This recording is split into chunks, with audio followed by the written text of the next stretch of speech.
नमस्ते दोस्तों। आज के इस वीडियो लेक्चर में हम डिस्कस करेंगे क्या रिइंफोर्समेंट में कपलर यूज करना इकोनॉमिकल रहेगा या लैपिंग प्रोवाइड करना इकोनॉमिकल रहेगा। तो यहाँ पे मुझे लगता है आप लोगों को ये दो वर्ड्स जो है वो नया लग रहे हो। कपलर क्या होता है और लैपिंग क्या होता है। तो देखो, पहले हम इस कपलर के बारे में डिस्कस करेंगे और बाद में लैपिंग के बारे में डिस्कस करेंगे। मतलब कपलर क्या होता है और लैपिंग क्या होता है उसके बारे में डिस्कस करेंगे। उसके बाद में हम कॉस्ट कंपेयर करेंगे दोनों के बीच में। जैसे ये नाम है कपलर, उसके हिसाब से आपको क्या लगता है ये कपलर है, मतलब ये जोड़ता है। जैसे हम जनरली किसी बीवी और हस्बैंड को देखते हैं तो हाँ भाई वो लोग कपल्स है, मतलब जोड़ी है वो। तो उसी काम ये कपलर करता है। जोड़ता कौन है? वो कपलर करता है। तो कपलर दिखता कैसा है तो वो हम ये नेक्स्ट इमेज में देखेंगे। तो देखो फ्रेंड्स, यहाँ पे आपको इस इमेज में दो रिइंफोर्समेंट बार दिख रहा है। ये एक रिइंफोर्समेंट बार है और ये एक रिइंफोर्समेंट बार है। इन दोनों को मुझे जोड़ना है। तो वो जोड़ने के लिए मैं क्या करूंगा, मैं यूज करूंगा एक कपलर। ठीक है, तो ये जो है ये वाला सिल्वर कलर का, उसे हम कपलर कहता है। इसका बनावट ऐसा रहता है कि इसको अंदर से थ्रेडिंग्स रहता है। ठीक है, जैसे नट बोल्ट रहता है ना, तो उसके अंदर भी थ्रेडिंग्स रहता है। जैसे आप घुमाते जाओगे तो वो अंदर बाहर हो जाएगा। तो उसी हिसाब से इस कपलर के अंदर थ्रेडिंग्स रहता है।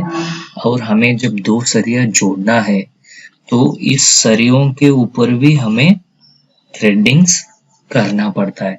जब दोनों में थ्रेडिंग्स हो जाएगा तो हम क्या कर सकते हैं, या तो इसको रोटेट करेंगे या फिर इसको रोटेट करेंगे। दोनों को अगर रोटेट करोगे तो वो क्या हो जाएगा, वो फिक्स हो जाएगा। जैसे कि आप यहाँ पे देख रहे हो, देखो ये दोनों जोड़ा वाला है तो ये नहीं निकालेगा। ऐसे करके हम लोग दो रिइंफोर्समेंट बार को कपलर यूज करके हम जोड़ सकते हैं। तो अभी आपके दिमाग में क्वेश्चन आएगा कि कपलर का जरूरत क्या है। ठीक है, चाहे कपलर हो चाहे लैपिंग हो तो उसका जरूरत क्या है। देखो, इसका जरूरत हमें इसलिए पड़ता है, बार का जो स्टैंडर्ड साइज है मार्केट में जो अवेलेबल है वो है 12 मीटर। हमें मार्केट में 12 मीटर लेंथ का ही रिइंफोर्समेंट बार मिलता है। उससे ज्यादा रिइंफोर्समेंट बार हमें मार्केट में अवेलेबल नहीं है। तो अभी आप सोचो, अगर मेरा जो स्पैन है, रिइंफोर्समेंट करने का जो स्पैन है, वो अगर 12 मीटर से ज्यादा रहेगा तो मुझे क्या करना चाहिए, मुझे तो रिइंफोर्समेंट करना ही है। तो तब क्या करना चाहिए, देखो मैं यहाँ पे आपको एक एग्जांपल बता रहा हूँ। मेरा जो 12 मीटर का बार है यहाँ तक खत्म हो गया, मगर मेरा ये जो स्पैन है ये 14 मीटर का है। अवेलेबल बार तो 12 मीटर है। अभी यहाँ तक तो आप नहीं छोड़ सकते, आपको तो वो कंप्लीट करना ही है।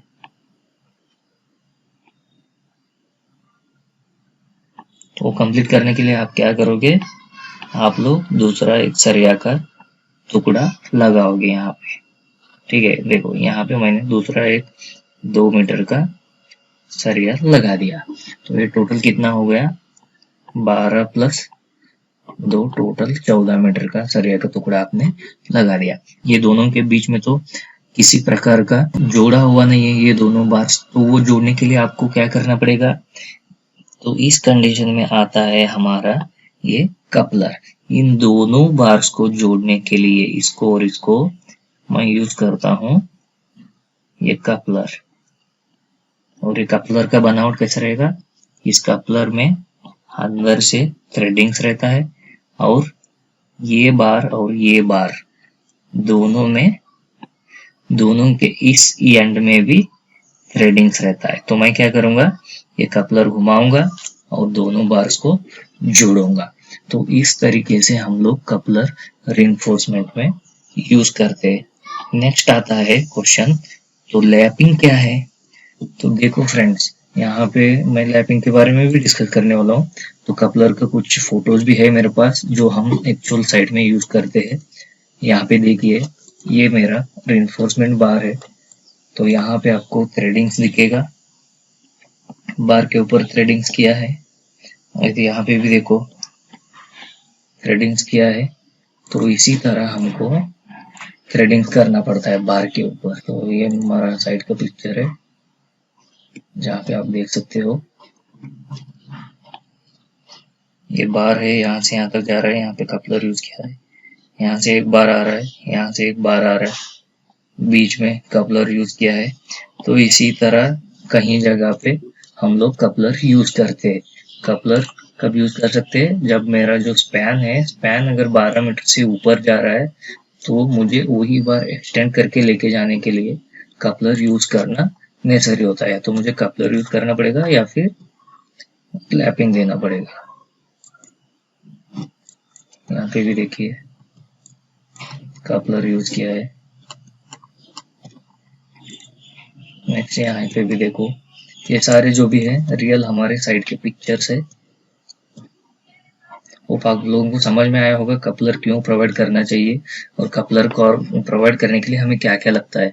एक तो कपलर चाहिए और बार के ऊपर, सरिया के ऊपर थ्रेडिंग्स चाहिए। यहाँ पे देखिए ये कॉलम है, अब तक जो आप हम लोगों ने देखा वो बीम्स था। यहाँ पे आप अगर देखोगे तो ये कॉलम है, यहाँ पे इधर प्रोवाइड किया है, ठीक है, और यहाँ पे प्रोवाइड किया है, यहाँ पे प्रोवाइड किया है, यहाँ पे है। तो कॉलम्स में भी हम देखो हर एक फ्लोर में कॉलम्स के, इन केस ऑफ कॉलम में क्या है, हर एक फ्लोर पे हमें लैपिंग देना पड़ता है। Okay, each and every floor में हमें लैपिंग देना पड़ता है। तो वहां पे या तो फिर आपको लैपिंग देना है या फिर कपलर यूज करके ये दोनों बार्स को कंटिन्यू करना है। तो इस केस में क्या हुआ है, इस केस में वो लोग कपलर्स प्रोवाइड करके बार को कंटिन्यू किया है। वही इस इमेज में देखिए ये भी हमारा कॉलम है। तो यहाँ पे क्या हुआ है, देखो नीचे से एक सरिया ऊपर जा रहा है, ठीक है, तो अभी उसी को ऐसे ही ऊपर लेके जाना है। तो उसने क्या किया है, ऊपर से एक सरिया को नीचे तक लेके आया है। मतलब इतना ही पोर्शन में अगर आप ऑब्जर्व करोगे मेरा सरिया 2 बार यूज हो रहा है। एक तो ये यूज हो रहा है और एक दूसरा ये यूज हो रहा है। सेम डिस्टेंस में, सेम पोजीशन में मेरा सरिया 2 बार यूज हो रहा है। अगर इसी जगह पे मेरा कपलर रहता तो क्या हो जाता, यहाँ से मैं डायरेक्टली एक कपलर प्रोवाइड करता यहाँ पे और ये नीचे वाला बार्स को भी थ्रेडिंग करता और ऊपर वाला बार को भी थ्रेडिंग करता और कपलर से दोनों को ज्वाइंट कर देता। तो उससे मेरा क्या हो जाता था, उससे मेरा जो यहाँ से यहाँ तक सरिया मेरा 2 बार यूज जो हो रहा है उसमें से एक बार का सरिया मैं बचा सकता था। तो यही यूज है कपलर यूज करने का, ठीक है। तो इसी बेनिफिट की वजह से हम लोग कपलर यूज करते हैं। सेम यहाँ पे भी देखो ये नीचे वाला बार है, ये ऊपर वाला बार ऐसा जॉगल होके ऐसा अंदर जा रहा है, तो इसे हम लैपिंग कहता है। ये बार है, ये ऐसा गया, ये जो है, ये जो ओवरलैप हो रहा है इसे हम लैपिंग कहते हैं। क्या? लैपिंग। तो लैपिंग में क्या होता है, लैपिंग में एक्स्ट्रा स्टील जाता है, एक्स्ट्रा स्टील जाता है। वही अगर आप कपलर यूज करोगे तो आपका एक्स्ट्रा स्टील नहीं जाएगा। तो हमें आज वही डिस्कस करने वाला है कि कपलर कौन से केस में हम यूज कर सकते हैं। देखो हर बार कपलर ही यूज करना इकोनॉमिकल नहीं रहेगा, क्योंकि कपलर हमें बाहर से परचेज करना पड़ेगा, उसका एक कॉस्ट रहेगा, ठीक है। नेक्स्ट दूसरा क्या है, जो स्टील है, स्टील के ऊपर थ्रेडिंग करना पड़ेगा हमें, तो उसका अलग से कॉस्ट रहेगा। अब तक हम लोगों ने जो डिस्कस किया उससे हमें क्या पता चलता है, उससे हम ये कंक्लूड कर सकते हैं कि अगर कपलर यूज करना है तो मुझे कौन से कॉस्ट कंसिडर करना पड़ेगा, और अगर लैपिंग यूज करते हैं तो कौन से कॉस्ट कंपेयर करना पड़ेगा, वो पता लगेगा। अगर आप कपलर के लिए जा रहे हो, ठीक है, तो उस केस में मुझे फर्स्ट कपलर का कॉस्ट कंसिडर करना पड़ेगा, और दूसरा जो मेरा सरिया है उसका थ्रेडिंग का कॉस्ट कंसिडर करना पड़ेगा, और तीसरा है लेबर कॉस्ट मुझे कंसिडर करना पड़ेगा। अगर हम कपलर प्रोवाइड करने के बजाय अगर लैपिंग प्रोवाइड करते हैं तो मुझे कौन सा कॉस्ट आएगा, ये मुझे जो लैपिंग में सरिया जा रहा है मेरा वो कंसिडर करना पड़ेगा। तो जैसे हम पिछले कुछ मिनट पहले देखा कि अगर कॉलम है तो कॉलम में ऐसा मेरा इतना स्टील ज़्यादा जा रहा है, और अगर ये बीम है तो ये बीम में मेरा इतना स्टील ज़्यादा जा रहा है। तो उसी स्टील जो ज़्यादा जा रहा है उसका कॉस्ट मुझे कंसिडर करना पड़ेगा इसका, ठीक है। तो यही है। और इसके बाद में लैपिंग में भी हमें लेबर तो लगेगा, लेबर। तो जैसे आप लोग यहाँ पे देख रहे हो, इस लैपिंग में भी और कपलर प्रोवाइड करने में भी दोनों में भी लेबर लग रहा है। तो मैं क्या कर रहा हूँ, लेबर कॉस्ट यहाँ पे नेग्लिजिबल समझ के इसमें से भी लेबर और इसमें से भी लेबर को हटा रहा हूँ। हटा के कपलर के लिए सिर्फ कपलर और थ्रेडिंग का चार्जेस कंसिडर करूंगा, और लैपिंग के लिए जो मेरा लैपिंग में स्टील जा रहा है उसका कॉस्ट कंसिडर करूंगा। उसके लिए मैंने एक एक्सेल शीट बनाया है, तो चलो उसके जरिए हम लोग समझते हैं। यहाँ पे ये मैंने एक्सेल शीट बनाया है, तो वहाँ और यहाँ पे जो भी मैं कॉस्ट कंसिडर किया हूँ, रेट्स जो मैं कंसिडर किया हूँ, वो जो मेरा साइट पे चल रहा है उसी का कॉस्ट कंसिडर करके बनाया हूँ, ठीक है।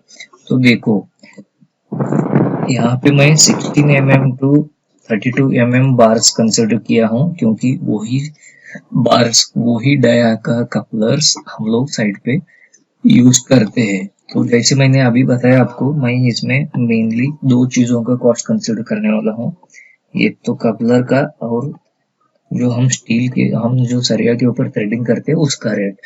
तो जो 16 mm का बार है उस डाया का कपलर में मिलता है 29 रुपीज को, और 16 mm सरिया के ऊपर थ्रेडिंग करने के लिए जो पैसे लगता है वो है 32 रुपीज। अगर आप ये दोनों को प्लस करोगे तो ये आता है 51 रुपीज।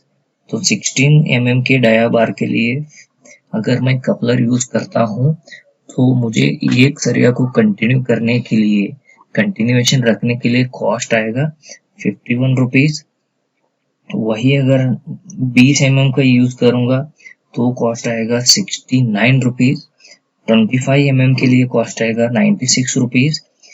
32 mm के लिए मेरा कॉस्ट आएगा 172 रुपीज। देखो फ्रेंड्स, इधर जो है ये किया है ना, हम इसका जो कॉस्ट डिराइव किया है ये बहुत इंपॉर्टेंट है, क्योंकि हमें इसके कॉस्ट और लैपिंग में जो मेरा एक्स्ट्रा सरिया जा रहा है उसके कॉस्ट को ही कंपेयर करना है। तो ये हुआ मेरा कपलर्स का कॉस्ट। नेक्स्ट चलो हम लोग देखेंगे लैपिंग के, ठीक है। तो ये मेरा लैपिंग का है। तो हमारे यहाँ जो साइट पे लैपिंग प्रोवाइड करते हैं वो 36D, ये हर साइट पे अलग अलग रहता है। किसी का साइट पे 50D रहता है, किसी का साइट पे 46D रहता है, वो कंसल्टेंट के ऊपर डिपेंड रहता है। बट मेरे साइट में जो है वो 36D है। सो मैं जो भी यहाँ पे ये लेंथ कैलकुलेट किया हूँ वो 36D को कंसिडर करके ही किया हूँ। सपोज यहाँ पे अभी कितना मीटर आया है, यहाँ पे मतलब इतना लैपिंग मुझे देना है, इतना ज्यादा सरिया मेरा जाने वाला है। तो अगर मैं 16 mm को कंसिडर करूंगा, 16 mm इंटू 36 डिवाइडेड बाई 1000 अगर मैं करूंगा तो ये आता है 576 mm। इतना एक्स्ट्रा सरिया मेरा जाएगा जब मैं 16 mm का बार को कंटिन्यू करना चाहता हूँ। सो सेम वैसे ही 20 mm का जब मैं करना चाहता हूँ तो मेरा 0.72 मीटर का स्टील जाएगा, 25 के लिए 0.9, 32 के लिए 1.152 मीटर का सरिया जाएगा। देखो अगर आप ऑब्जर्व करोगे, जैसे जैसा मेरा बार का डाया बढ़ रहा है मेरा जो लैपिंग लेंथ है वो भी बढ़ रहा है। तो इससे क्या होगा, देखो ये तो हुआ, ये जो है ये सारे लेंथ है, मगर मुझे जो मार्केट में स्टील मिलता है, रिइंफोर्समेंट स्टील, वो मुझे मिलता है या तो फिर केजी में या तो फिर मेट्रिक टन में। तो मुझे अभी ये जो मीटर में है उसे मुझे मेट्रिक टन में कन्वर्ट करना पड़ेगा या फिर केजी में कन्वर्ट करना पड़ेगा। उसके लिए हम क्या करते हैं, स्टैंडर्ड पर मीटर का वेट्स है हमारे पास। 16 mm का 1.580 है, या IS कोड में भी मेंशन किया वाला है, और 20 mm का ये है, और इसका ये ऐसे ही स्वान। ओके, ये सारे क्या है, पर मीटर का है। मगर अगर आप यहाँ पे देखोगे सारा तो 1 मीटर नहीं लग रहा है, तो मैं क्या करूंगा, ये मल्टीप्लाई विथ ये करूंगा, तो मुझे इतना ये आएगा, वेट आएगा, एक लैब का वेट निकल के आएगा।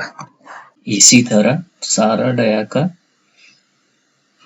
वेट्स मैंने यहाँ पे निकाल लिया। तो अभी ये जो भी यहाँ पे वेट है, ये पर लैब का वेट है, मतलब एक लैब देने में मेरा इतना स्टील एक्स्ट्रा जाता है। तो ये तो वेट आ गया। तो ये जो वेट है ये केजी में है। और अभी जो मार्केट में रेट अवेलेबल है, स्टील का जो रेट चल रहा है वो है 45 रुपीज। हम जब लॉट में लेते हैं, हम जब ज्यादा खरीदी करते हैं, तो हमें 45 रुपी पर केजी पड़ता है। अगर आप टन में लोगे तो वो 45,000 पर टन होता है। तो ये तो हो गया इसका रेट, और ये उसका वेट, ये केजी में है। तो मैं क्या करूंगा, ये मल्टीप्लाई विथ ये करूंगा, पर लैब का वेट और उसका कॉस्ट से मल्टीप्लाई करूंगा, तो मुझे निकल के आएगा एक लैब प्रोवाइड करने के लिए कितना कॉस्ट लगेगा। तो अगर 16 mm का लैब अगर मुझे देना है तो उसका कॉस्ट आ रहा है 40.95 रुपीज। 20 mm के लिए 80 रुपीज, 25 mm के लिए 156 रुपीज, और 32 mm के लिए 327.69 रुपीज कॉस्ट आ रहा है। समझ रहे हो आप लोग, जैसा मेरा डाया अवधि बार बढ़ता है वैसा लैपिंग प्रोवाइड करना महंगा पड़ता है कंपेयर टू कपलर। तो ये तो हो गया मेरा कॉस्ट। अभी हम ये दोनों को कंपेयर करेंगे।